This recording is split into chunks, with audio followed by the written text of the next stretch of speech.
একটি রুমের ভেতরে 4টি মোমবাতি জ্বলছিল। মোমবাতিগুলো একে অপরের সাথে তাদের নিজস্ব ভাষায় কথা বলা শুরু করলো।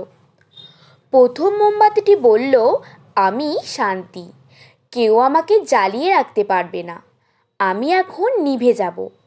তারপর সেটি নিভে গেল। দ্বিতীয় মোমবাতিটি বলল, আমি বিশ্বাস, শান্তি যেহেতু নেই তাই আমার আর জ্বলতে থাকার কোনো প্রয়োজন দেখছি না, আমিও এখন নিভে যাব। কথা শেষ করার পর দ্বিতীয় মোমবাতিটিও নিভে গেল। তৃতীয় মোমবাতি এবার মুখ খুলল। সে বলল, আমি ভালোবাসা, শান্তি এবং বিশ্বাস কেউ নেই, তাই আমারও বেশিক্ষণ জ্বলার মতো শক্তি নেই। মানুষেরা আমাকে গুরুত্ব না দিয়ে একপাশে সরিয়ে রাখে।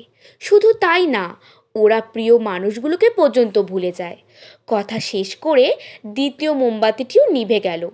কিছুক্ষণ পর রুমের মধ্যে একটি বাচ্চা প্রবেশ করলো।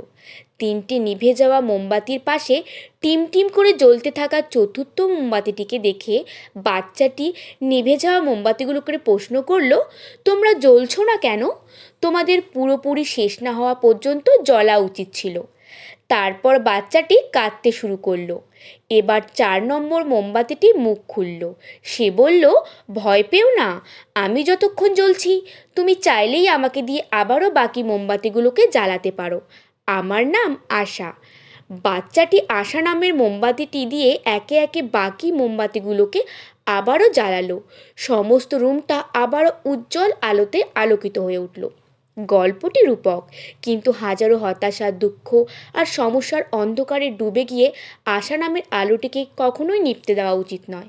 কারণ আশা না থাকলে আমাদের জীবন থেকে শান্তি, বিশ্বাস এবং ভালোবাসাও অন্ধকারে হারিয়ে যাবে।